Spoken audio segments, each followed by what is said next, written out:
From the nation's capital, the Conservative Caucus presents Conservative Roundtable, an in-depth look at today's most important issues. Welcome to Conservative Roundtable. I'm Howard Phillips, chairman of the Conservative Caucus, which sponsors these broadcasts. We have as our guest Mrs. Rebecca Hagelin, the author of the best-selling book, Home Invasion. Not fiction, but true. I've been privileged to know Rebecca for many years. I know her husband, who works at the Department of Defense, Andrew, and she's got some very fine children, and she's a vice president of the Heritage Foundation. Well, Rebecca, first of all, what prompted you to write this best-selling book? It was a crossing of three roads. First of all, I've worked on family public policy for about 20 years. Not always at Heritage. Not always Where at else Heritage. Did you work? Concerned Women for America. I was a consultant in the early days for Christian Coalition. I worked for a victims' rights organization and family policy in a lot of different places. Over 20 years. And I know, as you do, Howard, that the answers to the nation's problem do not rest in Washington, D.C. They really lie very simply in the hands of the citizens, and especially parents, many of the problems, especially the cultural problems. So that background of working on public policy and family issues for 20 years, plus about 7 years ago I started writing a column, an online column for WorldNet Daily. I remember it. .com, and it's also on townhall.com now and other websites as well. And in the column, I explore public policy and social issues through the eyes of a mother. Not as a policy wonk, but as a mother. How long have you been a mother? 3 children. Well, my oldest is 18, so I have 3 teenagers right now, Okay. 18, 16, and 13. So we Right. fight the culture every day in the Hagelin household. Now, how do you educate those children? Right now, my 3 children are all in public schools. But as people will know when they read my book, Home Invasion, I have a chapter in there called Parent-Directed Education. And the whole thesis of that chapter is parents are the best ones to decide how and when and where their children should be educated. We homeschooled for 5 years. We private schooled. We co-opted. We've done a mixture of public, private, What were the co-op, all pluses at the and same minuses time. of each? I loved homeschooling in that I just bonded with my children so intimately and so deeply. After the first 2 weeks of where we all wanted to kill each other, then we got to a plane of where we had this wonderful bond. Well, as I said to my wife when she began homeschooling, and she was very nervous about it, I said, my dear, you only need to be 1 day smarter than the kid. That's the truth. And that really is the basic lesson of homeschooling. And thank the Lord for great textbooks. And so my husband was the professor of math and science, and I was the professor of everything else. So we did split up the duties. And another thing I loved about homeschooling is it was all about freedom to us. Yep. All about freedom. We took the kids everywhere we traveled. If we wanted to study outside in the treehouse, by golly, we studied outside in the treehouse. It was wonderful. Well, George Gilder, who was a classmate of mine in college, said to me the greatest thing he and his wife ever did was homeschool their children. Said it brought him closer to his wife and it brought both of them closer to their kids. Why did you stop? Well, we stopped because we moved back to Washington. We had actually homeschooled, not in 5 years in a row. We homeschooled a couple years and off and on, and we had one child in private school while we were homeschooling another one. And again, the whole point to me is there's nobody who knows a child better than their mom and dad. How they learn, their style of learning, what opportunities their children need, and their strengths and weaknesses at any given time in their lives. And also, it gives you an opportunity to convey what's important to you, your values. Right. And you don't have to unlearn the wrong things they learn elsewhere. That's right. Even in a Christian school. Even at a Christian school. They can learn the wrong things. And one of the points I like to make is whether your children are in Christian school or another kind of private school or public school, you have to take a hands-on approach to your child's education. One thing I ask when I give speeches about my book all over the country is this. When was the last time you picked up your child's science textbook? The one that sits on the coffee table and actually read what your children are reading. It's not just the graphic sex education that we have to be concerned about. It's revisionist history. Sure. It's, junk science. Yep. It's poor English or garbage. One of the things I did as I was researching the book was I went to the American Library Association's recommended reading list for children that's handed out in public schools. At the end of the school year, everybody's got a summer reading list, right? And good moms and dads often take their kids to the library, drop them off, and say, hey, honey, go pick your book out, without ever bothering to see what it is. So I took that list up to the library, and I started pulling the books off the shelf. And what I found recommended for kids aged 12 to 15 includes stories about incest, stories about graphic sex among teenagers, and moms and dads have no clue. What were the most important books you read growing up? Oh my gosh, the most important book that I ever read was Russell Kirk's Roots of American Order. And actually, it was very interesting because that ended up being a textbook in one of my college classes as well, if you can believe that. How many colleges Where'd you go can to say, school? I went to Troy State University Sure. in Southeast Alabama. Oh, yes. Stan Evans taught there. Max Rafferty taught there. Yes, I knew Max Rafferty well. He was a a great fine man. man. He was a fine man. But as a younger child, my favorite series of books was The Chronicles of Narnia. Really? It was. My children enjoyed those as well. I enjoyed them very much. My children were all introduced to them when they were quite young. What did you think of the movie? Fabulous. It's so nice to see a movie done well that is also a movie of virtue. I found, this may not be generally known, but I found it troubling that whatever her name was, the Queen of Darkness, was a porn star. Okay, you didn't have to tell me that, have told you Howard. that, I didn't know that. But anyway, she was. At what age did your views crystallize? And what were the principal formative influences in your own thinking? Well, my mother, my father, and my faith. My father was a pediatrician and gave up his one afternoon a week to do a clinic for children with kidney troubles, pediatric nephrology. My mother was Miss Volunteer Everything.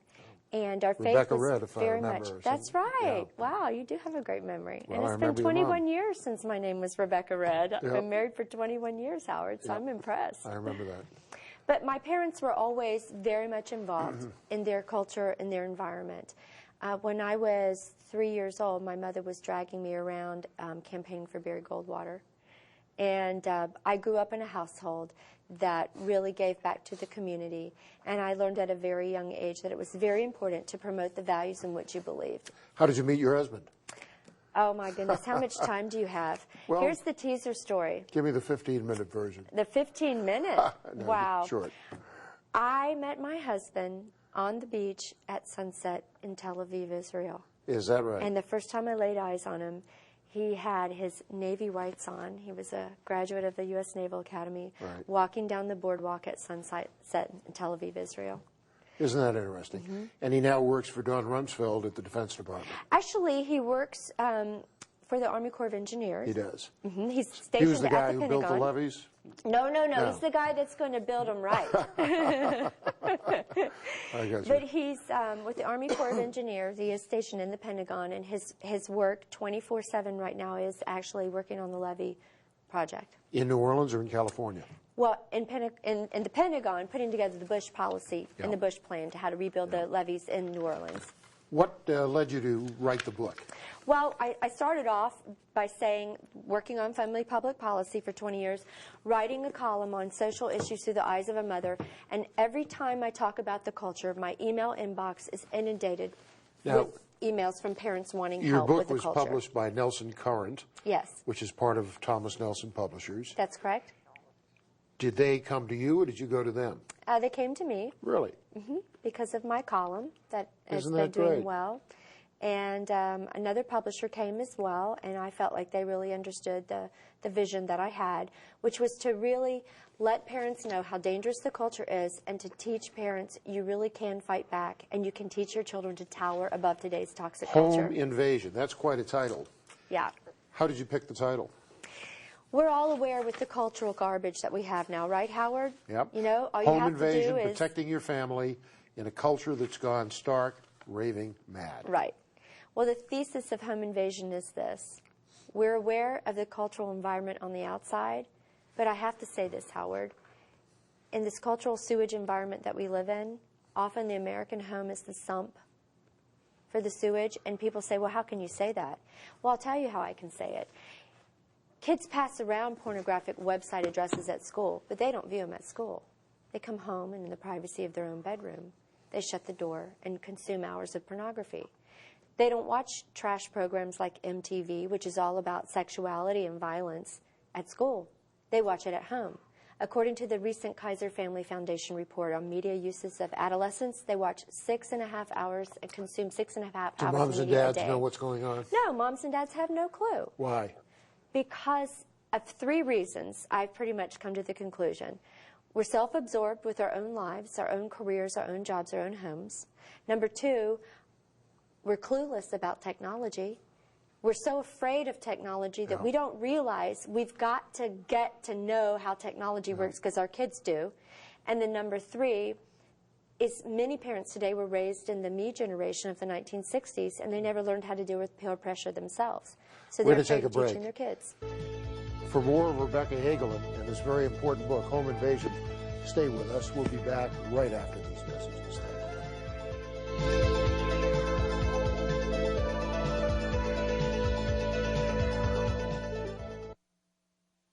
One of the major activities of the Conservative Caucus is Constitution education. We want to help raise up a new generation of leaders who understand the underlying principles of the Constitution and the meaning of its key provisions. Through programs such as Conservative Roundtable, through mailings, workshops, conferences, seminars, we strive to communicate the legacy of the Founding Fathers. Each year we commemorate Constitution Day, September 17th. We publish newsletters, action bulletins, and other materials to promote an understanding of and fidelity to the Constitution, and we work with members of Congress who share our vision and share our concern. We hope you will decide to work with us as well by becoming a supporter of the Conservative Caucus. www.conservativeusa.org, 703-938-9626. Face the Truth is a production of the Conservative Caucus and is seen twice monthly on the station you are watching. We will be interviewing the movers and shakers of the pro-life movement. We hope to educate and even inspire you about what is being done in our country to protect and to promote the sanctity of life. Please watch us. Don't miss Face the Truth with Stephen Peruka and Conservative Roundtable with Howard Phillips right here on this station every week. Here's how you can become a citizen lobbyist and influence how your representatives vote. Write a letter to your congressmen and senators. Speak out on a call-in talk radio program. Write a letter to the editor of your local newspaper and call the Conservative Caucus for more information at 703-938-9626.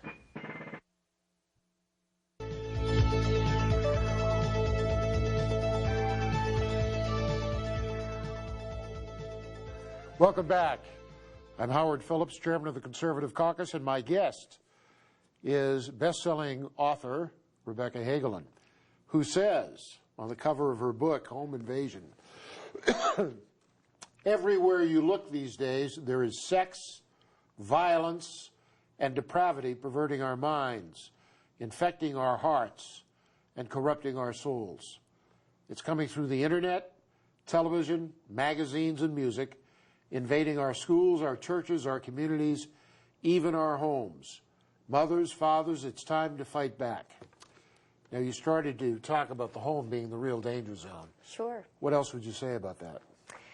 Well, the other thing that's not practiced in the home is the teaching of civility and common manners. Really? It's just so uncommon now. Really? Sure, it is. I grew up in the South, so I have pretty high standards for manners and how men and women should treat each other and how children should respect their parents. And in our household, any child that comes in our house has to say yes, ma'am, and no, sir. I know what you're talking about when it comes to manners. I was privileged to go to what was once a great public high school, Boston Latin School. It was founded in 1635, the oldest school in America. Harvard was founded in 1636 to finish off Latin school boys. In my entering class, 7th and 9th grades, we had about 25 students, of whom 252 survived and were graduated 6 years later, or 4 years later in certain cases. The curriculum was terrific. We studied military science, topography, Sun Tzu, The Art of War, Clausewitz on war, Mackinder on geostrategy. We marched. We had 6 years of Latin, 2 years of Greek, 2 years of French, a lot of ancient history, English composition, English literature, ancient history. And we had to have our shoes shined, necktie, coat, and it was yes, sir. Right. And you get a demerit if you don't say yes, sir, and 6 demerits and you're gone. So it was very good. One of the reasons that I've been particularly vehement in my opposition to the legal services program is that legal services lawyers ruined the school. It used to be all male. Now it's co-ed with a female headmistress. Like so many good schools, Yeah. this has happened too. It used to be that we could have superior masters, as they were called. Most of them were PhDs from Ivy League schools. Now they can't be better than they are at any other school. It used to be that admission was based on merit. Now it's based on quotas. And the whole thing is tragic, what's happened to it. But your point is important. Manners are so important. And respect for the integrity of language is so important. That's right. And the depravity, not just visual depravity on television, but in our music, is degrading. It's so degrading. And what parents need to stop and realize is that when children are consuming, again, the average adolescent consumes about 6.5 hours of media every day. And the #1 viewing choice for girls is MTV. The #1 music choice, Howard, now for adolescents from all socioeconomic status and races is rap and hip hop. #1. #2 video game right now is Grand Theft Auto. And parents think, oh, well, that's about stealing cars, that's bad. It's even worse than that. The average kid that plays Grand Theft Auto is 14 to 17 years old, and you actually become the character, and the character doesn't just steal the car, he rapes the woman before he steals the car. And the last time I looked, kids don't usually have $60 of their own money to go buy a video game. And they don't have a lot of money to buy CD players or a gaming system or the MP3 player. Who gets that for them? Mommy and Daddy. Are we crazy?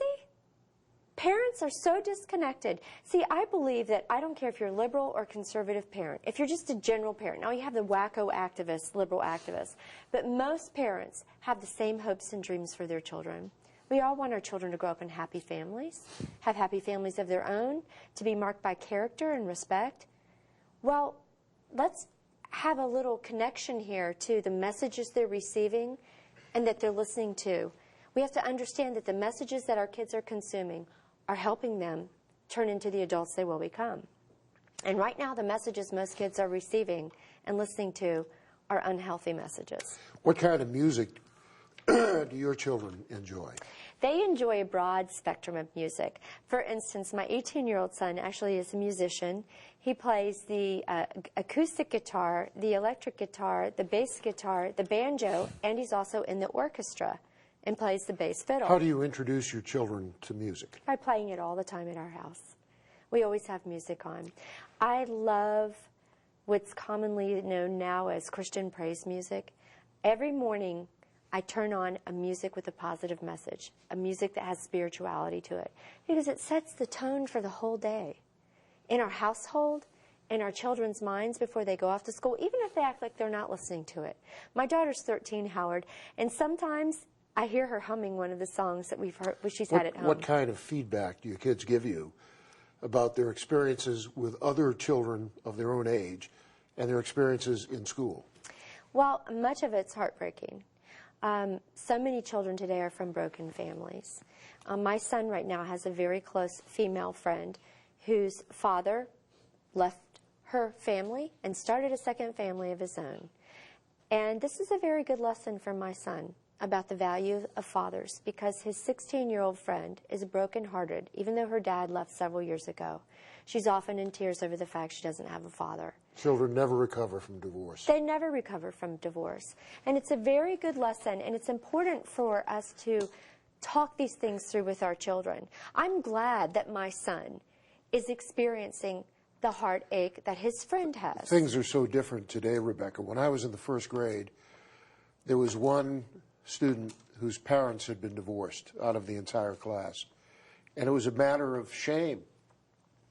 You know, we all empathized with the child. Right. But it was a matter of shame. But today it's become the norm. Well, let me give you a horrible statistic, and I hate to throw statistics around, but this one should make everybody sit up and take notice. In 1950, for every 100 babies that were born in this country, 12 were born to a broken family. That is, they were either born out of wedlock or to a family that would soon suffer divorce. Fast forward to today. I'm surprised it was that high. Fast forward to now, for every 100 babies that are born in this country, 60 are born to a broken family. Yeah. That means most children are growing up not even understanding what a nuclear family unit is, with a mom and dad that are committed to each other. Well, people have become so casual about personal relations. Right. Marriage is not just about love, as important as that is. It's about law. It's about obligations. That's it's about a commitment you make to God, who is part of the wedding ceremony. Absolutely. One of the most wonderful character building processes to go through is to be in a committed marriage. I mean, it's wonderful. I know my husband's watching my back, and he's looking out for me. And as wonderful as that is, it's so amazing to become the kind of person that's watching out for his back, too. Sure. And what a comfort it is for your children, I'm sure. Absolutely. My 16-year-old son, one night, after having spent a couple hours talking to his friend, who again was expressing how brokenhearted she was, all in tears, came and knocked on the bedroom door and said, "Mom, I got to talk to you." "Come on in, Nick." He came in and he said, "I just have to tell you, I'm so grateful for the family I have. Mm-hmm. Thanks to you and Dad." That's wonderful. It's wonderful when children grow up in a family which helps them understand that. Well, let me just go over some of the chapters in your book. Cultural terrorism, sexualized everything, manipulating minds for money, foundation of faith, mums and dads loving each other, parent-directed education, civility in an uncivil world, I'm the mama or be the daddy, help for moms, help for dads, and a must-read for moms, learning from heroes, coaching for life, the daily battle. Now, many of these topics I know you covered in your columns. Right. But what kind of extra research did you have to do for the book? Well, lots of extra research. And one of the things I most enjoyed, which was also the most eye-opening, is the marketing research I did. I've been in marketing for 20 years, and I understand that advertising is one of the great tools that have helped make the United States the great economic powerhouse in the world. But it also can fall into the hands of the wrong people and be very insidious and evil. I actually did a study of marketing techniques that are used on teenagers, and that's the chapter called Manipulating Minds for Money. And there's a fabulous video that was done actually by PBS called Merchants of Cool. And it's how marketers, specifically the MTV companies and the 5 media companies, brag about not how they know what teenagers want, but they brag about how they know how to manipulate the teenage mind into selling them what they want them to have. Rebecca, we need more time, but we don't have it. We're going to break now. When we come back, Rebecca Hagelin is going to have the last word about her book, Home Invasion, and about anything else she wishes to discuss. Please stay with us. I'm Howard Phillips, and our guest is Mrs. Rebecca Hagelin.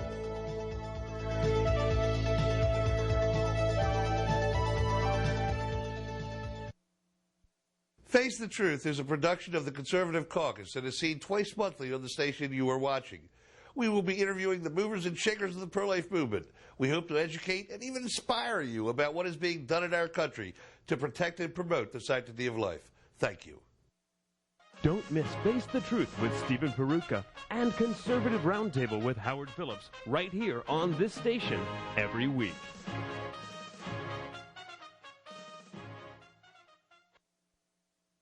There are many conservative organizations, but the Conservative Caucus is unique in that our standard for evaluating public policy is the Constitution of the United States.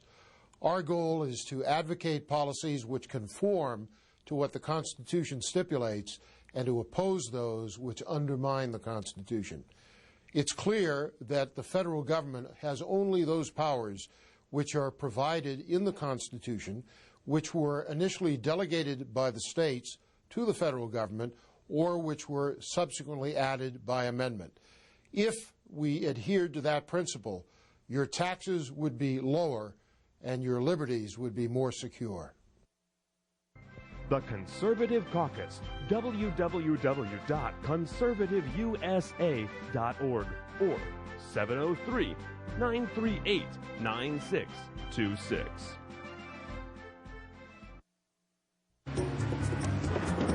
Over here!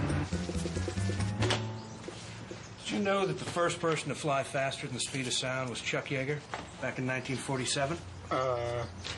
No. I didn't think so. It's fun to know history. Find curious facts from America's past at loc.gov, the Library of Congress website. Welcome back. I'm Howard Phillips, chairman of the Conservative Caucus, which sponsors Conservative Roundtable. If you're interested in the kinds of issues we discuss in this program, please check out our website, www.conservativeusa.org, or contact us at 450 Maple Avenue East, Vienna, Virginia, 22180, and we'll send you more information. Rebecca Hagelin, what else do you have to tell us in the minute that's left? Parenting. By the way, how do we get hold of you? Homeinvasion.org. Homeinvasion.org. Tell us. Go ahead. I want to leave this with parents that are watching. Parenting is not a dress rehearsal. You get one shot at doing it right. And in today's society, when the cultural institutions have all fallen apart that used to support the family, when we no longer have a collective sense of morality as a nation, when the mass marketers are after our kids need us more than ever before, more than any generation. They need us to stand in the gap for them. They need us to teach them how to go out into the culture and to tower above it. Rebecca, this book should invade every home. Thank you. And I hope people will take that recommendation seriously. Thank you so much for sharing your time with us, your insights, point of experience, and the wisdom you're imparting to others. Keep up the good work, Rebecca. We're proud of you. Thank you. Hang in there. Regards to your family. Such a pleasure to be with you. And thanks for watching this program.